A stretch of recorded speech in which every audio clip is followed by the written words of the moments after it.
Hey everyone, thanks so much for joining me for this week's episode of When I Grew Up. On today's episode, it's my pleasure to welcome back my guest, John Song. Hey John, how are you? I'm doing good. How are you? I'm great. I should say AKA the Futuristic Vintage because I'm excited for part 2. Part You're two. my very first part 2. That's such an honor. I I mean, the appreciate honor is that. all mine, really. Oh no, it's mine for sure. Yeah, I think we'll have a good time. Well, um, initially I feel so blessed and grateful that um, you reached out because you have a new project that just released. Was it this week? It's been a long week. Sorry. It came out on Monday. Yeah, Monday. Congrats. thank you. Truly. Um, and you had it's part 2 of I guess a larger project. I don't know. Volume 2, right? Volume two. I think the plan is to make this series just like a trilogy. Uh-huh. Um, the concept of this project, titled "No Words to Say," but the "no" is spelled K-N-O-W, is Yes. because it was a lot of songs that I had made for myself, and also songs that I had made for try to pitch to other artists Mm-hmm. to potentially create something with, but didn't land. Or maybe for myself, it's because I have issues recording myself on the mic. I get very like self conscious or whatever. So, but when it comes to like making beats, like that barrier kind of lessens a little bit. I'm more inclined to want to share. So yeah, I kind of thought of it as like as an entendre of like, there are no words to say on these tracks, but also, you know you can maybe potentially have your own words that you can come up with as you listen to the music. So I love yeah. it. Man, I mean, I guess I should kind of preface to say that part 1 of our time together, uh, you kind of shared more about your work, of the creative side, I mean, you create a lot of things, visual things, and Yeah, like a lot of digital type of, any sort of, it's like audio visual type of stuff that can be made on a computer. oh, nice. I feel like you didn't like explain it that way last time, but because you do so many different things. I mean, are you still acting too? I am, yeah. I still audition often, but I don't really land a lot of acting gigs. I think I'm only signed as a commercial actor, so that means like I audition for like commercial roles. Like I got an audition for a Bojangles commercial Oh, as for like a real? cook. Yeah. And yeah, one day I'll show you all my auditions and they're really cringy, but like I think it's like maybe, I mean, I have like blonde hair, so like, and I'm like an Asian dude that has naturally black hair, so I like bleach my hair, get it colored, and maybe that's not always the type of look that people are going for. Mm, They want they want just like a regular looking Asian guy, whereas like sure. I try to make myself look like a non-regular Asian guy. Maybe I don't know how to describe it, but yeah, it's acting is like just something that I was actually forced into it. My wife was like, "Yo, you should try this out." I was like, "Okay," and then that's. And you've gotten a few gigs since then. I have, yeah. So, The last one I booked was in December. I did a Home Depot social media commercial that might play hopefully soon somewhere, so you might see me. I have a Indian wife and we have a mixed race daughter, oh, and we're nice. moving using Home Depot's brand new truck rental service. I It's gonna like pop up on my Insta stories. I know it. hope it does, Yeah. yeah, because yeah, I think it'll be funny to see people's reactions when that comes out. No, definitely. Well, but today, because you wear many hats, I'm excited to talk about your music and this new album that just released this week. Thank you. No words to say. I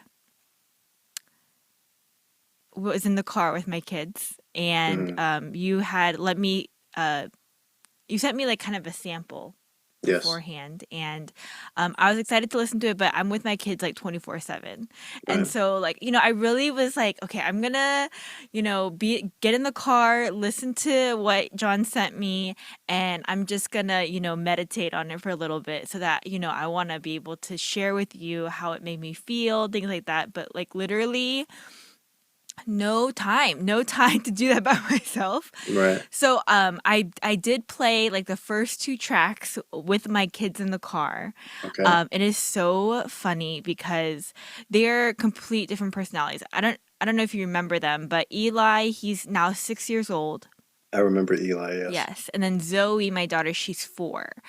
And just the personalities are just, they're complete opposites and everything. A few things here and there that are the same, but even in their way that they heard this music, took it in, and expressed how that it made them feel is like so them that it was pretty funny. But then, okay, so Eli is more very logical. Hmm. If it doesn't, he's very sensory. He doesn't really think too much like outside the box, right? Like whatever's in front of him, it's got to make sense, kind of like David, and more engineer like. Right. Zoe, total feeler. She can look at the clouds and be like, "Oh, like God sent me a message today," like things like that. And so, and Eli's like, "No, they're just clouds," and like, so I said, "Okay," like we listened to the first track. Oh, I should have written it. What was the first track again? I'm so sorry. The first track is called Requiem. It's fine. We can just, yeah, you don't, I'm not, we ain't gonna be all like that. I The know, but first track is still, I just like, Requiem. okay. So the first track plays, and Hmm. then we turn it off. I'm like, okay, so like, what do you think? This is like Hmm. Samchun's music, you know? And then he like looks at me. He goes, "엄마, like, to be honest, like, it's kind of weird." I love that. And I'm like, "Oh, it makes you feel weird?" And he was like, "Yeah, I think it's weird, and I feel uncomfortable." I was like, Mm, and I was like, "That's great. Thank you yeah. for sharing. Thank you. That's good. That's good." And he was like, Hmm. "Okay, I want to listen to something else now." And I was like, "Okay, it's fine." And then I'm like, "Zoe, what about you?" And then um, Zoe goes, "So it makes me feel nervous." Mm, And I was like, "It makes you feel nervous?" He's like, mm. "Yes, I feel nervous." And I was like, "Okay, I like it. I like it. All right." And then they made me change the music.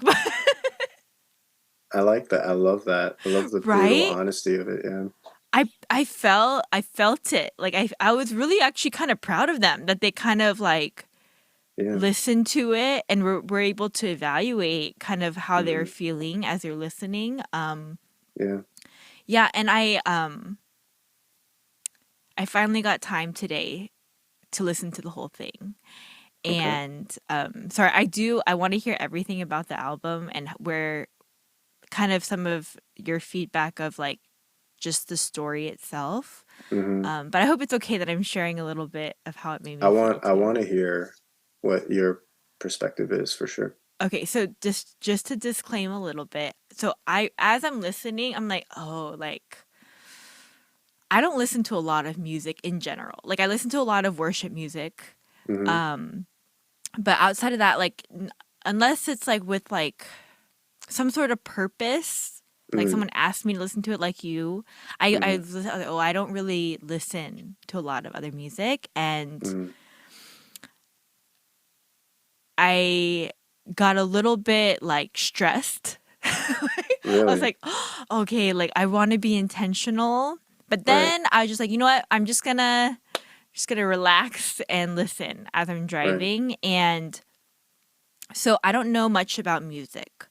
but I do like to dance. Yeah. And I Okay. like choreographing things. Yeah. And so with that, I I knew how certain parts made me feel. And Okay. so I could be completely off on all of it, but there's about 10 tracks. Is that Yeah. right? 10? It's 11. Eh, Yeah, it's like 10 or 11. Yeah. okay, and so like there's a shift. There's a definite shift for me after Crush, Yeah. right? Yep. And so but Crush, I listened to Crush maybe 3 or 4 times today Hmm. because I could choreograph it. Oh, yeah. Yeah, like I felt this sadness in the Hmm. beginning, and then it Hmm. moves to like this almost like convincing myself that I'm okay. Hmm. Like after experiencing the sadness, Hmm. convincing myself I'm okay, and then it turns into like a confidence. Hmm. And that was Crush for me. That's amazing. That's exactly what I felt as well when I made it. I mean, that's how Hmm. I would choreograph it, Yeah. as a someone that enjoys dancing. Hmm. And then Playground. Is that Jennifer? No, it's not. It's a sample, but a lot Oh of people, man, that's it a kind of lot of people hit sounds a me. little bit like her. So we tried to record Jen's vocals once to like match that, but it just wasn't feeling and hitting right. Mm, So we both were like, let's just keep the sample in there because that was originally a demo that I mm, wanted to try to make with Jen. mm-hmm. But it's also really high. It's a really high, and I think I pitched it up the sample a little bit as far as like the pitch of it. So we talked about it, and then we gave it a shot. I don't think it worked out, and then so I just ended up keeping it. And then that's actually one of the older. That one I made like that was actually in contention for like volume 1 for me, but I Oh left it off. really? Yeah, because I wanted to work on it more. But yeah, so I ended up just putting it on this one. Yeah, I mean, I really liked Playground a lot. So there Thank was a you. few that was like, oh, this is I feel it in my soul kind of Right. thing. And yeah. I mean, okay, so am I wrong to kind of like say I feel like it tells a story throughout all 11 tracks? No, no, it's the intentionality behind all of it is very loose. There is meaning behind every track that I made. Mm, Does it tell a chronological story? It does not, but it mm-hmm. kind of like plays into a lot of different memories that I had over the past like 3 years. Mm. And yeah, Oh, what about Exit 104? Exit 104 is an ode to Pleasant Hill Road. Yeah, I figured. So Yeah, so I'm like, oh, like and it's like it's a very sad song. it is. It's like the beginning is so sad for me Hmm. for some reason, but it picks up a little. Um, Let me see if I can find the lyrics that I originally wrote for that, and I can share it with you right now. I don't know if I'll be able to find it. Let me see. Hold on.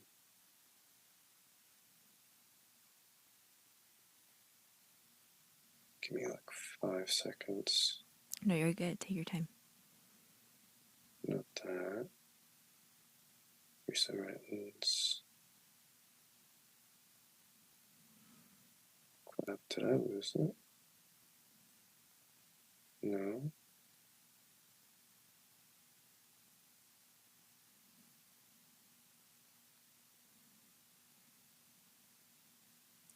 But yeah, I think a lot of the songs, like I guess I didn't expect it to make me feel a certain way. And I think for me, the music that you make, it is a new genre for me, right? Like I'm not used Mm, to just beats and things like that I would listen to on a normal basis. And but right. man, it felt personal. I appreciate that. I mean, everything with my music is very personal. Mm. Because it's just like I describe music making as like kind of like moments of meditation and prayer because it's like Mm, it's kind of difficult for me to make music. It's a struggle, um, and it's very humbling because like I don't really understand music theory mm. that well. I know how to read only one side of the chart, which is the treble clef, because I grew up a trumpet player, so I don't know Okay. how to read the bass clef. I was a bad kid growing up, so like when my mom would take me to piano lessons, I would never like want to pay attention to what's happening with that, and like so I was a bad student as well. So like music making to me is like this experience where I learned it in college, because like I just wanted to express creativity in some way. Mm-hmm. So I got into sampling, which is like basically taking sounds that you find and then creating beats around them, which is like my style of music creating. There are certain parts that I do play on like a synthesizer in this particular part and like all my music, but for the most part, I just like find sounds that I like and then I put beats and put drums on it and then create sequences and create like I call them like sound environments. Mm-hmm. Mm-hmm. And then um I can't find if I find it, I'll text it to you. But Exit 104 is actually a song that I wrote about me um settling down and saying that I'm going to give up on really trying to chase after my dreams and then move to Pleasant Hill and just like start a family. That Wow, you was have to find those lyrics. I can't find them. I looked through every full I must you know I now that I think more about it, I must have written them down somewhere actually like in a notepad Okay. Well, because if you yeah, ever run across them, please take a picture and send it because I I gotta will, know yeah. It's a what is being said here. Wow, that's kind of crazy. yeah, And I never got the guts to like record the song and then okay, I well, just I put out mean, the I beat. want to like push back just a little because, you know what you mentioned just a few seconds ago about, creating music is can be a challenge for you at times. Like for me, I'm like blown away because I think as long as I've known you or known of you, I've known that about you. Like you and Jen together, like, making music and being creative and doing things that like I could never imagine even approaching. It's fascinating to me that for you is your own kind of obstacle and hurdle that you've overcome and continue to push boundaries with even by releasing this album this week. Mhm. So like the word, you know how you said like recording yourself on the mic and things like that and Yeah. recording your voice is difficult. Like what is that? Is it like the transparency part or like is it as simple as you don't like hearing your own voice or what is that? I think it's everything. I Oh. don't know. I feel like that there is a lot of projections when it comes to what people want to see in Huh. a rapper. And I feel like the projection that I create when I rap is the type of artist that some people don't actually want to see when they listen to hip hop music. Hmm. Um, but I also think that like I'm also a very harsh critic on myself, and I never really I don't think I've ever really created that one song that like I feel like everybody can latch onto because like everything I write is so personal. Like I write a song about settling down and like raising a family on Pleasant Hill Road. It's like there is only like our community that's going to understand what that means. So it's like, I get that there might be some appeal to like create a song like that, but then for me, it's like it's my own self-consciousness of being like, oh, I don't think anybody would care. So it's like everything that I do that's creative is the first and like biggest wall that I have to always break out of is that nobody's going to care about it if I put it out. Mm, But it's like, but if I don't put anything out, then I find myself like not being able to have that like push of dopamine or whatever mm-hmm. it is. Yeah. That's why to me it's like I feel like it's very close to my relationship with like God because Mm, in order for me to really embrace this life of believing in the book, it's not just based off of the things that you think or the things that you say. There's action and there's works behind faith. yeah. So I will say that in moments when I feel like I have writer's block, or there's moments where I feel nervous about people hearing the stuff that I make, like the first the first thing that I do is pray, or I go to God and I'm like, just, make this not about me, but make this about you or the other person that's listening, Yeah. and just use Yeah. me as a vessel if like this is some, because like literally like I mean, I think about music all the time. I listen to music constantly. Like Mm, that's all I do. And like, but I don't have the time to like really sit down and like learn an instrument. So like I just do it the way that I learned how to do it, which is like through DJing and like through making beats on like the computer. So it's yeah. like, I don't know if that's like my form of, but like in the hip hop world, like that's a lot of producers actually don't know how to use instruments. They all know how to use like devices like Right. MPCs and beat machines and like the computer to make their music. So it's like kind of, I'm in that vein. I'm like on par Mm-hmm. skill set wise with a lot of other people that make beats. So in that sense, it's cool. But like I still have there's still like moments where I'm like, oh, I want the song to do this, but I don't know how to make it do that in my brain. So it's like I get frustrated or something, and then I sit sometimes you know But like you can see it though in your head. yeah, so I can like hum it. I know where it wants to go, but then Wow. because due to my own personal limitations of not understanding theory, like I don't know how to take it there sometimes. So I have to continue to like figure out how to flip it so that it does the thing. I see. Yeah. Like the last beat, Home Plate, which is track 11, Uh-huh. that's like the 15th version of that song for me. So it's like really hard. And it all started with that vocal sample of I'll be somewhere you can come home, want you to feel safe. So it Uh-huh. started Uh-huh. with that, but then I made like 15 versions of that. And then I finally landed on that one that I love. And then that's what I put out. Wow. Yeah.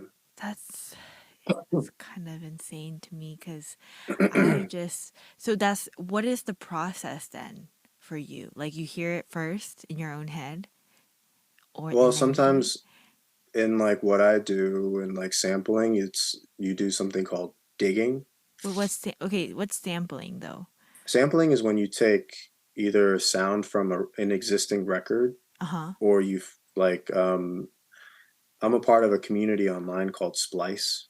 Okay. And Splice is a network of producers from all over the world, and they contribute their own sounds that they create. Like, Wow. do you remember Super Low Key when I was doing that a few Yes, I years do, ago? Yeah, actually. so like It's a Super weird Low time. Key, like we made a Splice pack and sent it to Splice, and the sounds that we made are available to all the producers that are a member of that community. So like I use Splice a lot, and the cool thing about Splice is that usually if I like sample Aretha Franklin, Uh-huh. and if I put that music out, I would have to pay for the licensing for the use of that sample. And if I get discovered, using that sample without getting the sample clearance, then I could get sued Right. for Okay. damages. But since I'm like since I'm like a nobody producer that only has like 160 listeners on Spotify, like I don't think they'll come after me, but still it's like the principle of not having the permission to use somebody else's song to make a Mm-hmm. beat Mm-hmm. is part of the reason why like it was so difficult for me to release music. But then when I Mm, became a part of the Splice community, all the mm-hmm. samples that you get on Splice are already licensed for use and you can use it. I So see. I am, instead of digging for samples in records and like old soul or jazz or like funk records, I can dig for samples inside of the community, the website Mm, that they've built. And then I find samples there and I flip them and I okay. just like turn them into my own songs. That's is that and that's totally normal for this genre of music for people to do that. I would say so, yeah. I mean, Okay. there's still a lot of like beat makers and like lo-fi producers that still sample like, you know, old soul records and stuff. And then there are other methods of like people to be able to clear samples. Mm-hmm. There might even be some people that post the music without clearing the samples and Mm, they just know that they might not ever get caught because like, you know, if you're just like some internet producer that like, you know, only generates like less than a third of a cent a song per stream, it's like, what could they possibly come after? You know what I mean? Like, yeah. there's nothing there for these record companies to like file a lawsuit. It's probably more expensive to file a lawsuit than it is to like regain on damages. But Sure. you know, the ethics behind it is for me is like I don't feel like it's right to like use other people's property without their permission. But like I'm slowly getting to a point where like I want to be able to start doing that and start paying for the licensing of those songs. Mm-hmm. Mm-hmm. And then to be able to like make music like how because like the first 10 years of my music production career was me taking like you know a Stevie Wonder record, Mm-hmm. finding a sound that I like, using that sound and then making a beat out of it, you know. Okay, so okay, just to clarify because I No, know please nothing. ask all the So okay, questions. all of these like so no words to say. All of the tracks on this volume 2 are a sample of something else. Yeah, Oh. yeah. Okay. And then you take it. Okay, and then what happens? And then So what do you do? I find the samples and I just arrange it and put drums on it until I like it. That's like basically my process. Okay, but then okay, what how does one arrange a sample? What do you on the computer? Yeah, yeah, yeah. Okay, so I've seen those things where like, there's like it's a box and then you like tap things, the little squares. Is that part of what you do? Yes. Oh, okay. Yeah, yeah. I tap the squares. Yes, I tap the squares. And so in each square is what? Like a sound? Each square is a sound, yeah. Oh, okay. And then you program the squares? I program the Sorry. squares. Yeah, no, this is great. This is like the best explanation of it ever. Yeah, So you program the squares and then you know what sound comes out of each square, correct? correct. Okay, Yes. because like literally I've seen people do it like videos and I'm like, how do they know like what's gonna come out? Yeah, no, it's all so like yeah, it so if you chop a sample, if it's like 4 bars long Mm-hmm.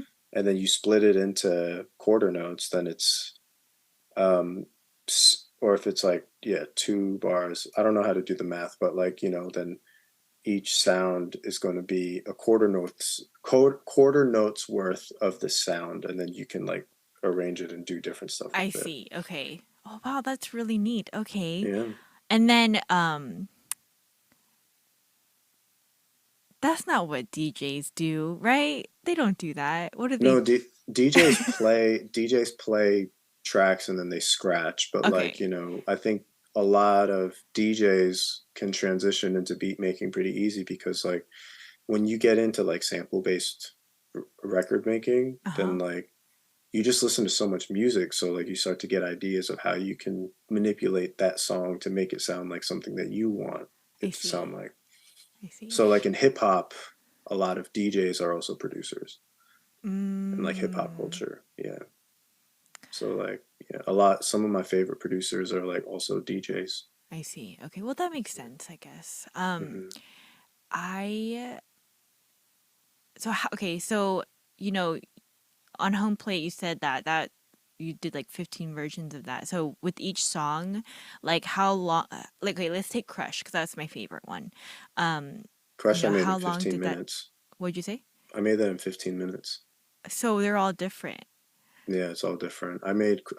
I found the samples and I arranged Crush and like and I made the song and like I think the longest thing that it took was like programming the drums, but that was easy for me because like when I first heard all the samples put together for Crush, like it just clicked so instantly for me Mm. because I already knew because like the theme of Crush is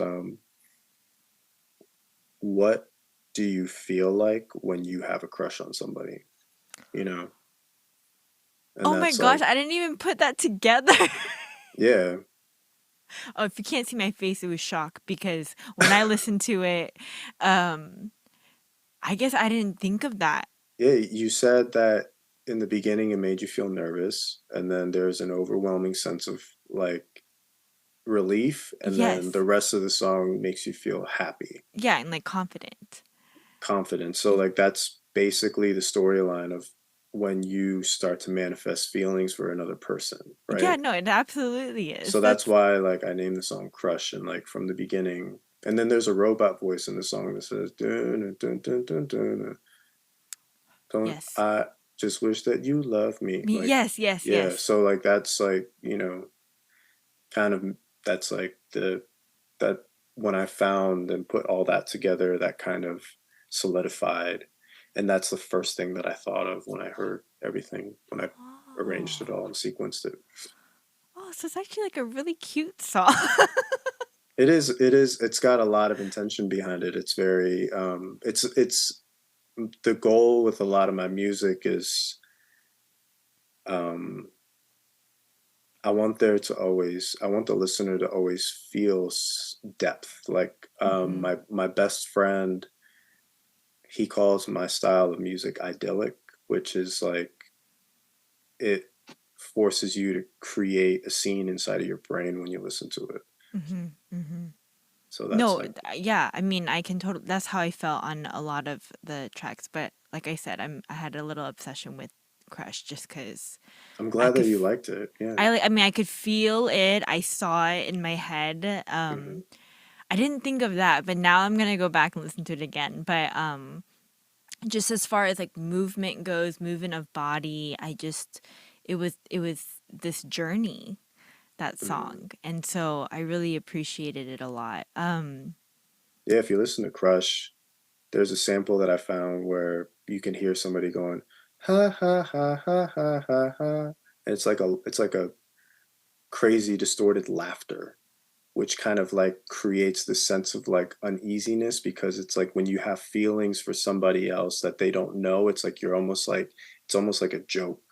And it's like you playing yourself because like you don't know what to do with these feelings. So it's like, people, if they find out maybe that you have a crush on somebody, your friends might laugh at you for having those feelings. So it's like everything behind that song is just very intentional behind like these manifested feelings of this like angsty love, Wow, and I think like I've been married for like 10 years now and like that's I haven't crazy. had a crush on anybody in a really long time, so like maybe that came out because like it was revisiting feelings of my childhood that I Mm, used to feel. mm-hmm.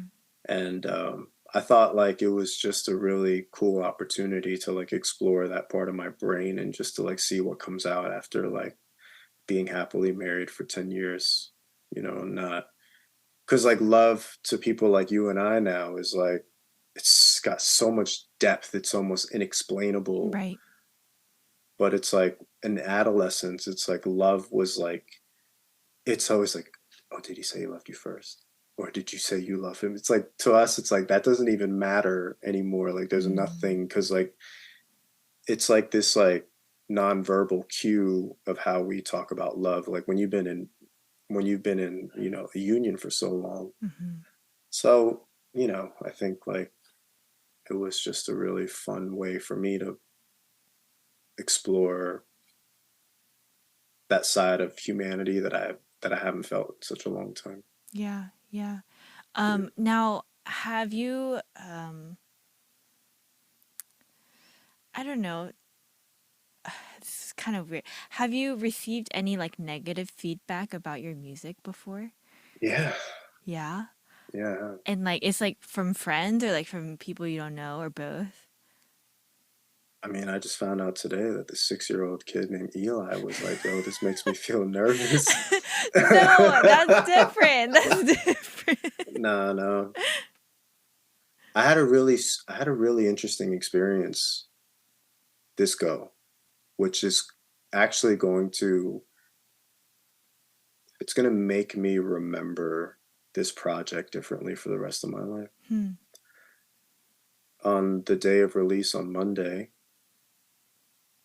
um, my friend Jakari, he posted on Instagram this video, this video of it was a video of Jackie Hill Perry. She was talking about how when we have conflict with people, so many times in life we deal with that conflict in flesh to flesh and never in spirit to spirit. Hmm. Because, like, when we get upset and somebody offends us, it's automatically we start pointing out the easy targets and how we can make them feel bad too about Mm-hmm. themselves, or like how we can check them about what they're feeling and how they're wrong because me, I keep it so real or whatever it is. Like I have my guards up, like I'm a cool guy. Hmm. But when we have conflict with people, it's like, how often can we honestly say that when somebody approaches us with a problem, like we view it from the spirit, Hmm. where it's like we don't consider all of these life events that culminate to this point of their aggression. Mm-hmm. Whatever it is that causes us to feel or causes them to feel that pain and to want to lash it out. So, like, I watched that video and I felt very convicted. Hmm.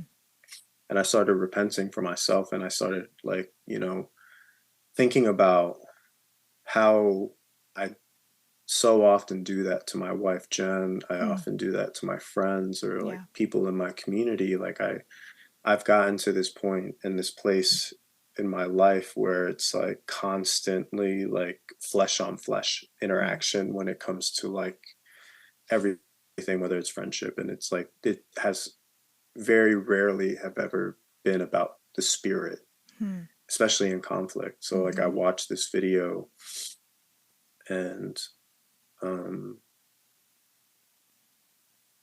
and I'm really deep in repentance and then 2 hours later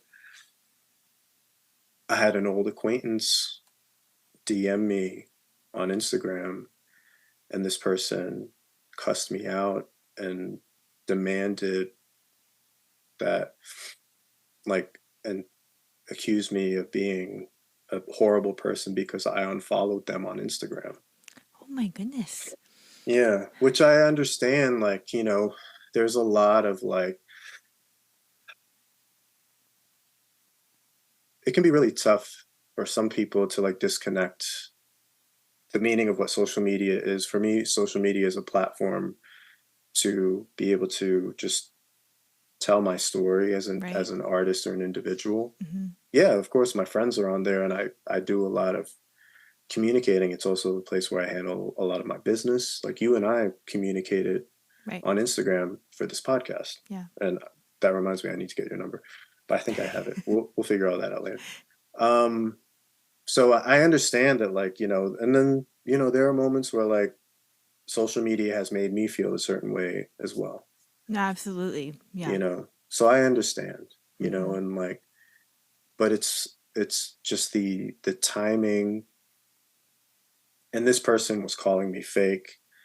This Hmm. person called me a loser. This Hmm. person was using a lot of really aggressive words and like was challenging me and making me like feel really sad, but like had Sure. I not if like that's why I don't believe in coincidences, and I believe that God used this project for me to really help me to solidify my purpose in life, which is to like continue to chase the spirit when I interact with people, or when I form bonds with people, to not make it surface level, to make it very to the goal is to always have depth, Mm. and to make sure that they know that if like we need to talk about something, and if it's about enriching the spirit and like making you feel like that you are, you know, somewhat in the right sense of like in the right path as far Hmm. as morality, whatever it is that Hmm. like, all of that is on a huge spectrum, but like more than anything, it's just like the kindness and just making sure that like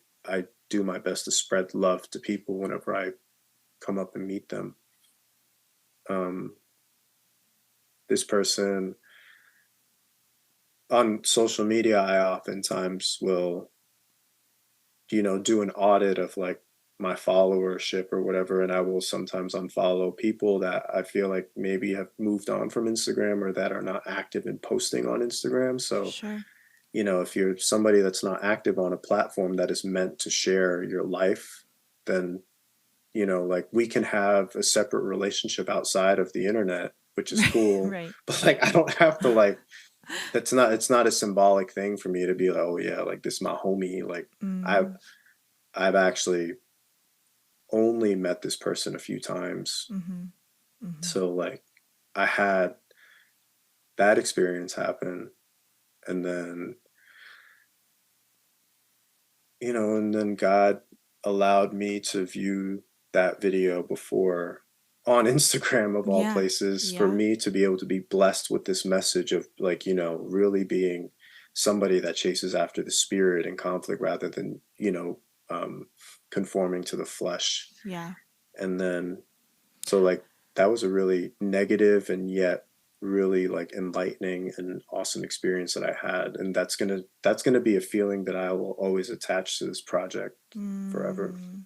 No, I mean, I thank you for sharing that so vulnerably, John. I mean, I brought up the question in itself too because I mean, in the sense of in the world that we live in today, right, where Mhm. we are on so many different social platforms where we are putting ourselves out there and your music, like you said, is something personal to you that you've poured out and allowed us in. And as you were talking too, I'm like, truly, like there is this sense of like, oh, I feel kind of like not that I know you, but like just like a familial kind of feeling, even just listening to your music, right? Like, uh, um, it just goes a little Mhm. bit deeper than hey, what's up, John? But then it's like, hey, I listened to your music and this is how it made me feel. Like, Yeah. and so anyways, all that to say, I asked that question because it is so personal. And I was gonna ask you like, how do you overcome that? But you already just answered it.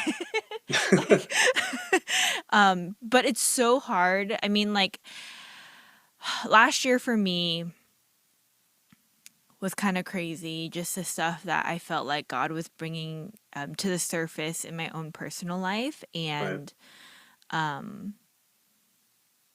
yeah, I think what you said, what Jackie said to my Mhm. girl, she's so great, but Yeah. um, that is so relevant, especially in today where it is always like, hey, you did this. Oh yeah, well I mean, that's just like like Yeah. it, Like but we all check our receipts and make sure that like we're not the ones that did any dirty things, and like we try to exactly. fight it. But it's like, you know, I think so many times like Jennifer said this, it's like a lot of times when people are in distress, it's just, they are projecting things that are basically, so they use us as mirrors. It's maybe something that they're feeling on the inside that they don't necessarily know how to deal with on their own. So it's like a Yikes. projection, you know, like Yeah. I mean, like I'm very guilty. So that's Mm, why, and another aspect of this is like, you know, to raise empathy and to like, you know, be there for people in our community mm-hmm. because like, and that's another aspect of this whole project is to like, because you know, like I realize what God is like really showing me through my music is that I want to create music to help people think and to help people reflect and to help people like have emotion and to maybe put them in a place mentally and to see a vision of like what that kind of brings because that's what the music does for me. Mm-hmm. When I make it, I see visions with like not like prophetic like I mean I just it's like it's idyllic like you know like for Playground I when I made that song I felt like oh this makes me feel like a kid on a playground, It does. And so no, that's why I named it Playground. Yeah. I mean, I know the word is not prophetic, but I get what you're saying. I Yeah, yeah. completely know the vibe of what you're saying in the sense of, too, like, Mhm. It's like, you know, like when you know your pastor crushed it on Sunday with the right. sermon. It's like that same feeling. It's like, you know, they did something right by like, you know, creating something that makes people feel a certain way. Or Yes. it's like it's there's conviction. You know, Yes. that's like what Yes. I like every song that I put out, there's conviction into why I feel like it's worthy enough to be released into the public, you know, stuff like that. Yeah. Well, I mean, I have to say, everything you just said and the purpose of why you are creating this space, I felt it, throughout my day today. And I can, yeah, I'm really be a testament to that because my life these days has just been go, go, go, go, go, not stopping. And I'm thankful for it. I am grateful. But today, I think it created this pocket of space where I was like, oh, this is how it makes me feel Right. today, and so yeah, I mean, I think everything you just said, it is doing that, at least for me. I'm sure it's doing it for most other people too that's listening. Mm. John, I was wondering if we could talk more a little bit on like kind of the technical stuff that or I don't know if you call it technical stuff, but just the Mhm. stuff that you've brought to the project to even like help more people be exposed to it, but including like the visuals that have been a part of this. There's like a Yeah. short, is it a music video? I don't know. You call it a music video? I don't know what to call it. It was so you're talk I think we're referring to like the promo videos that The like promo they're videos, I releasing. guess. Yeah. Yeah. Yeah, yeah, yeah. Yeah. Yeah. But I mean, Um there's one, which there's like a 3 minute one too. that's the video for Crush. Yeah. Is it? It is, yeah. Oh gosh. I'm sorry. I don't know what If else. that's your favorite song on the project, you should check out the video, the interpretation of that. So, the whole series of videos that I created was inspired by the parable of the talents. Oh my goodness. I mean, I saw the first promo. The one where you're in the car. Mhm. And I receive money. Money, yes. The means of which I receive the money is undisclosed, but I receive money, so I receive a blessing. And then in video two, I squander my blessing. Video three, God decides that I'm not worthy of the blessing. And then video four, which I have not released yet, is Right. basically my demise. You're a genius. No, I'm not a genius. It's like, but it's just something that's been, because, like, you know, I've been feeling so conflicted on the inside because, like, God has truly answered the prayers of my life, Blair. Like, Mm, I'm so blessed. mm, I've become so blessed with like my career. I'm actually doing what I said that I would do against my family and like a lot of people's wishes in my life. Like mm. there were even certain individuals, like very close friends, that I felt like that wanted to hinder me from living a life of being creative. Hmm. And the fact that I get to base all of my income and all of my projects off surrounding creative work Mm-hmm. is like, it humbles me so much, and it like helps me realize that like God really has blessed me with so much. But like I get scared because sometimes I read the passage in Matthew. I think it's in Matthew, It Parable is. of Talents. Yeah, sometimes I read the passage in Matthew and like I become frightened because like I realize it's like I don't know,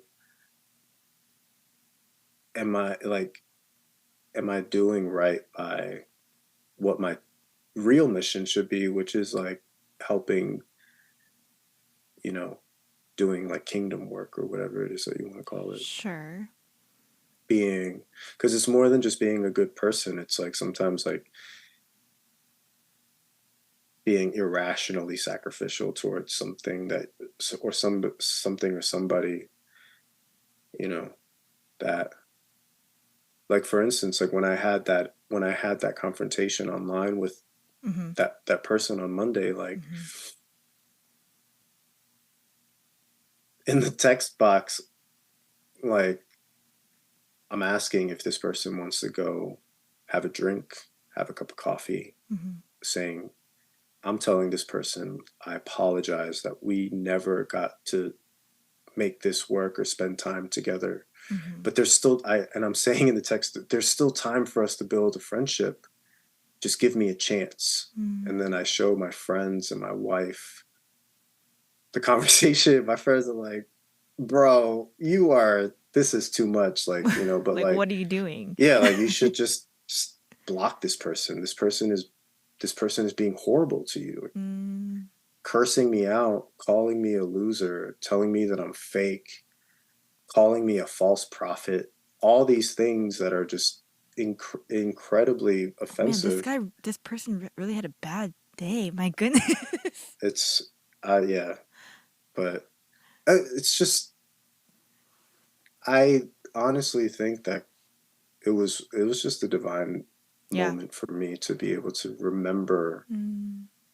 that what I put out into the world does not glorify myself. It's supposed to be glorifying the greater mission of It's my so good. life. Yeah. And I understand that, if God's going to use me, then I would much rather I be used to, I'd rather be used as a vessel to like create community of love and kindness, Mm-hmm. and to not like, create this culture of like, you know, trying to be another billionaire that just makes crazy money off of like my talent. So like the parable of the talents idea for the whole video promo for me Yeah. was like, it's me just like kind of poetically and visually explaining my thought process of where I'm at in my life right now, because Mm. like, you know, I because it's like so hard because I work so much. It's like I can't just like give my time. So like then what's the next thing? And like Mm. I spend so much time trying to figure out how do I, and then I have like a really weird relationship with church right now. Like Jen and I don't go to church. So it's like I have this difficulty with church right now as well. Like that all started because of Black Lives Matter, and like, there's so much separation and like belief, Sure. and Yeah. so like I'm still figuring that part out of community. Mm-hmm. So it's like,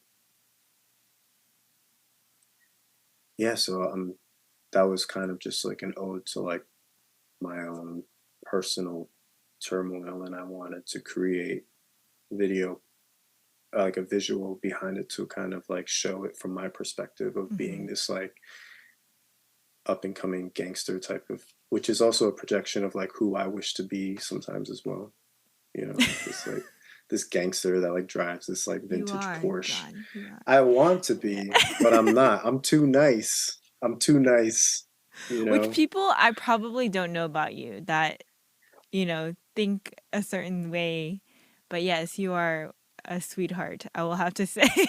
Yeah, Jen says that like my people's first impression of me is that I can be intimidating, but I also believe that I'm like mildly autistic. I could potentially be Why? somewhat Because on. you feel like you're socially awkward or something? Yeah, I have issues with like being in social settings No, and you like do not. I don't know. I think maybe some of the times that we've met, it's like myself overcompensating for Okay, my lack thereof.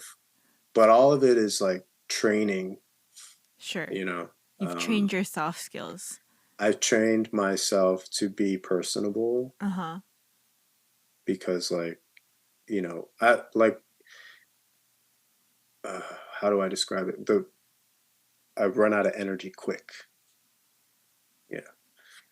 Okay, Like, I can see that. I can see that maybe yeah. happening. Okay.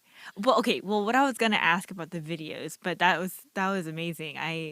Um, when's the fourth video releasing? I was supposed to release it yesterday, but Oh, I fell asleep.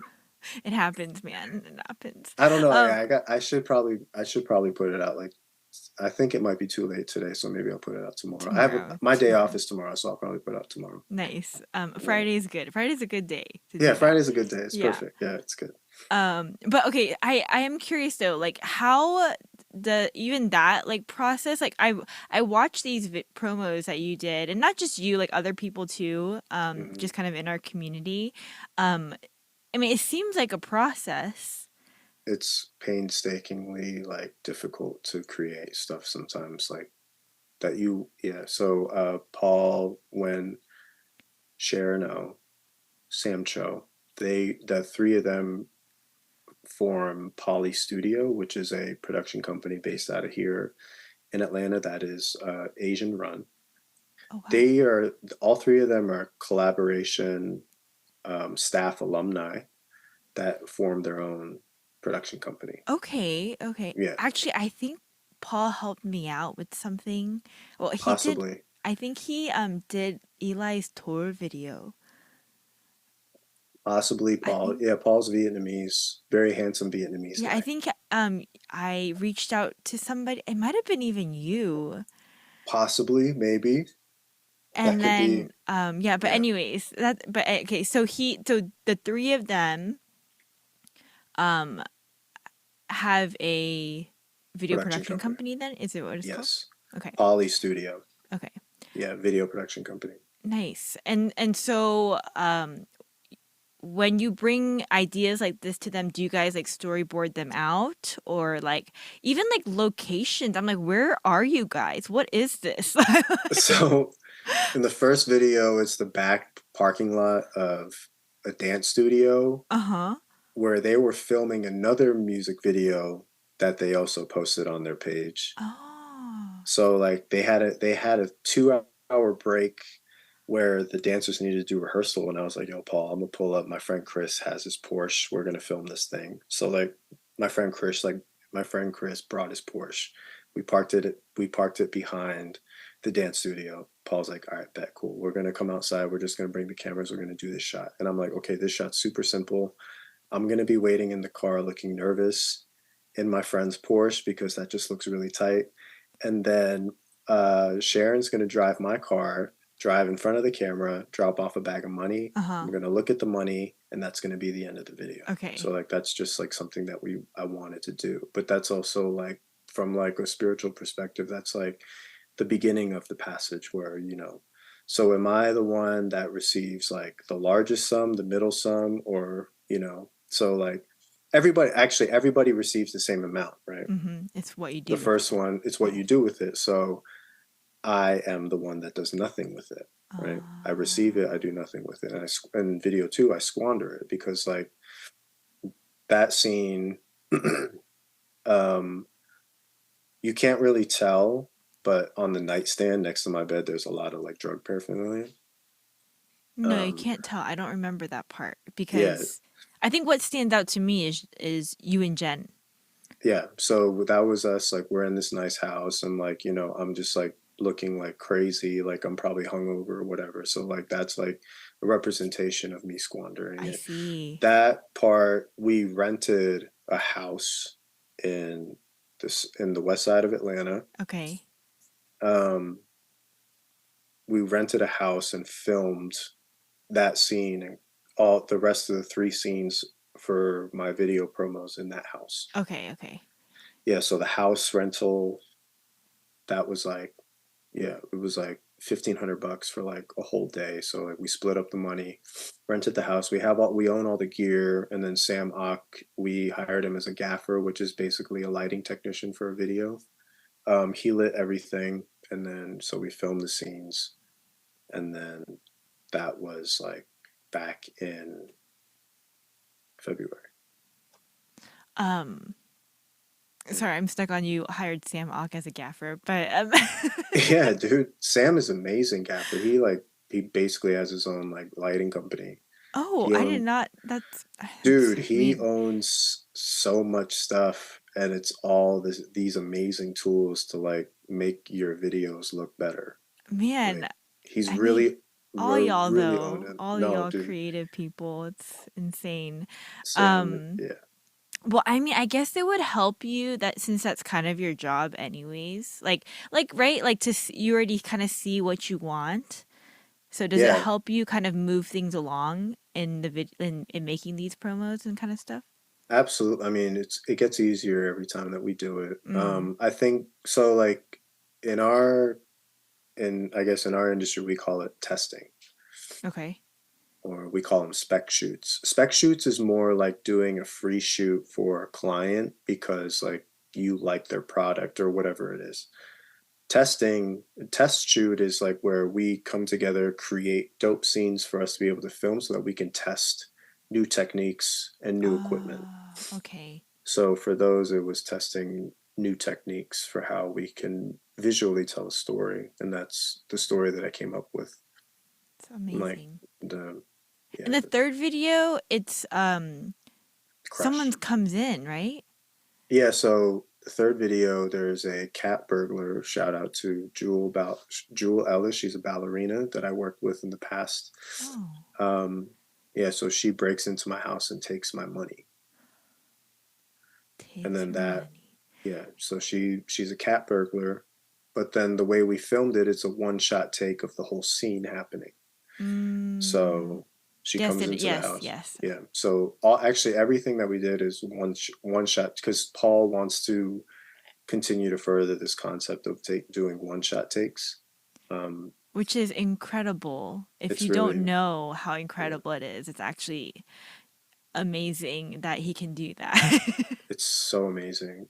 Like this guy he's honestly like, so he's very talented with the camera. Like all three of them kind of fit perfectly in like their own little pockets when it comes mm, to how they run their business. But like Paul being the main camera operator, mm-hmm. his technique behind doing all that stuff is amazing. Like the way he rigs up his camera for all that is just like beyond anything that I can understand. Mm. He's like an Um, acrobat, honestly. Was it you that posted that? Someone posted like him when he was filming you and Jen on the bed. mhm.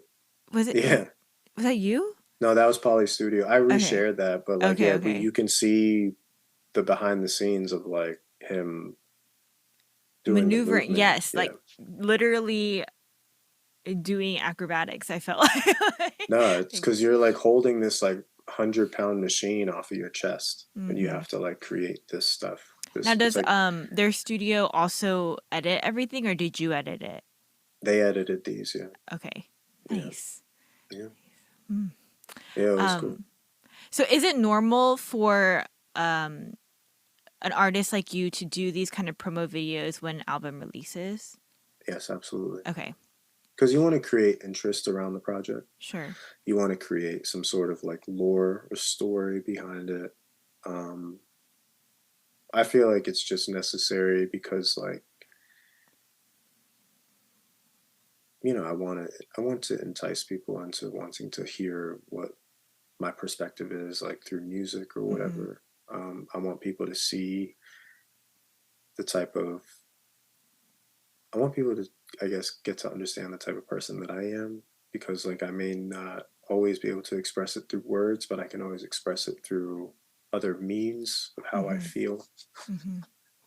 Um, and also just like how I view the world in some ways. Yeah, Be it absolutely. my projection and like my dreams of being this like on the rise gangster type, you know. That's like been embedded in me. That's like since like eighth grade. It's like being a gangpe has always been cool, and that's like successful, Sure, yeah. you know. But I know that that's not like real because I'm actually very happy not being a gangster right now. Of But like, course. you know, I have an affinity towards. I mean, I grew up on hip hop, so like it's always going to be that first, you know, whatever. Talking about there are no gangsters in Johns Creek. Kidding me?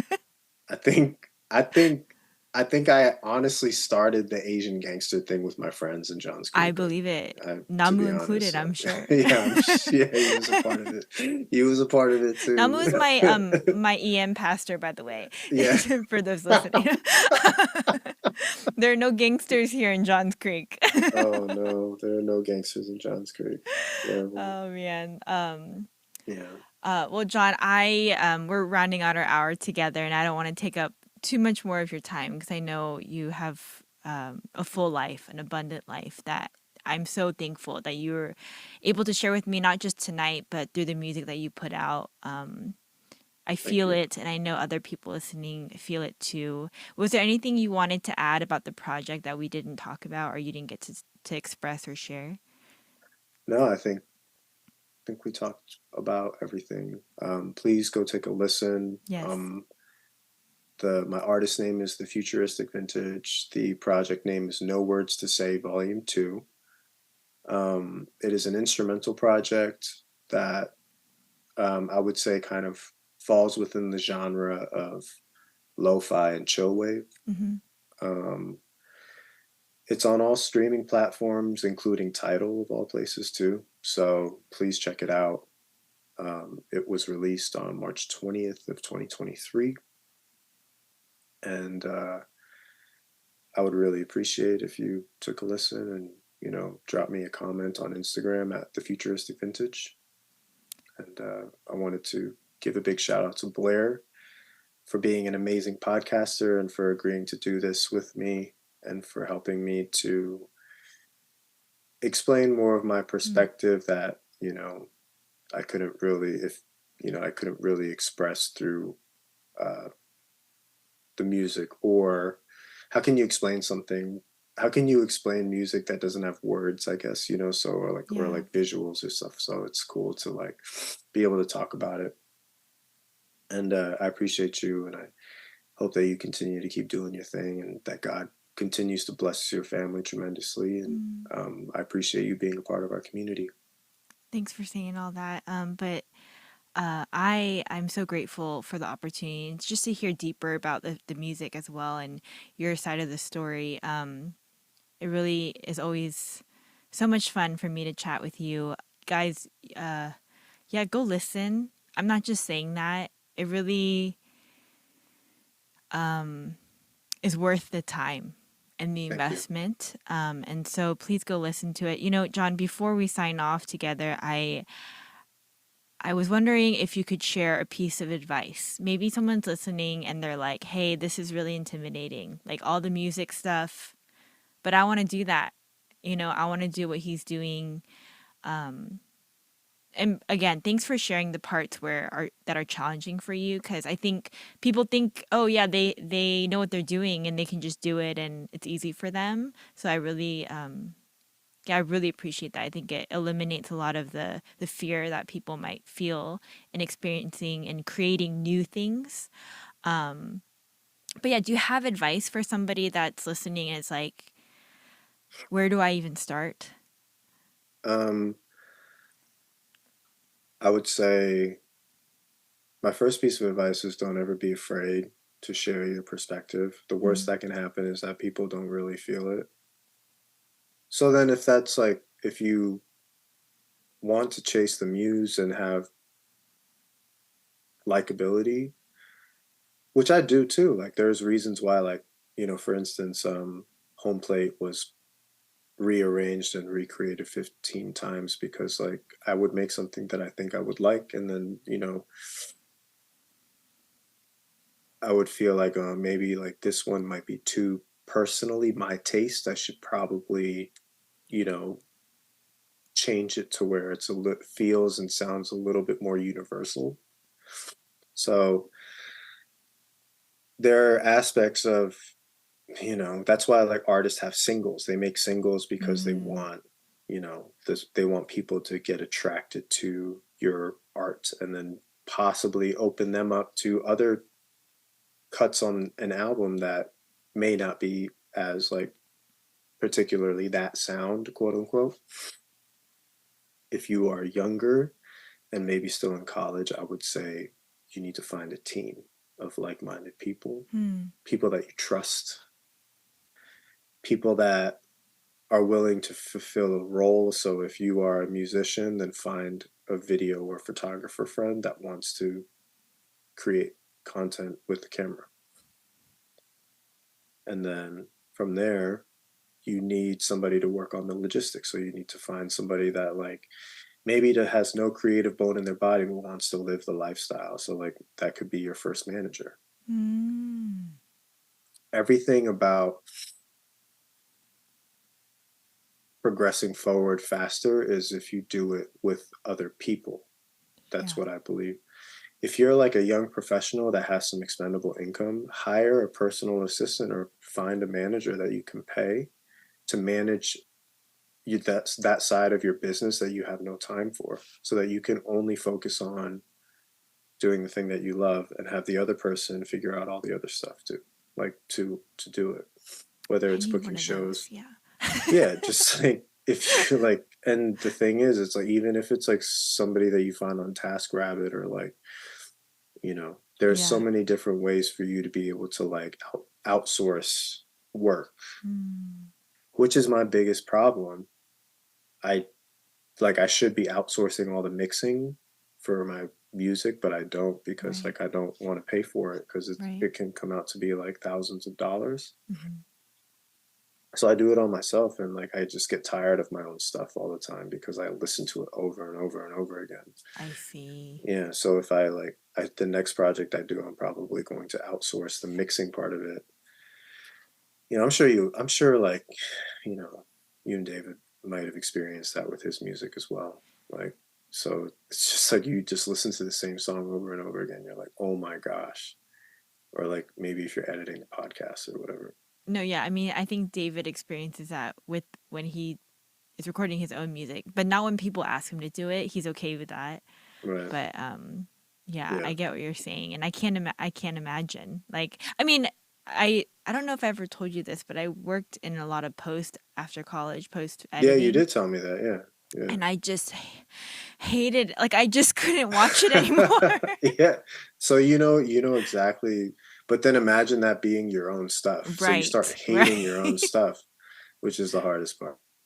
So like yeah, like for young professionals, if you are if you have something that you want to do, but like you find yourself never having time, then like hire a personal assistant. Find somebody that can help you with the small stuff so you can focus on the big picture stuff. Mm, Um, you know, and just like if you are making money and you have expendable income, you have to 100% reinvest all of that into yourself. mm, You know, like don't be afraid to spend money on yourself if you really feel like that what you have going on is worth it and it's going to take you to a place that you know would be satisfying or you're answering some sort of calling. yeah. Thank you, John, again for your sound advice and wisdom. I can't thank you enough for your time. Y'all go listen to the album right now, the Futuristic Vintage, not just this newly released one, there's other music out. So Yeah, be sure to check that out too. If you have any comments on this episode, please feel free to reach out. You can DM me on social media or you can email me at podcastbigu@gmail.com. Thanks again, John. Have a great night. Until next time, guys. Bye. until next time, peace.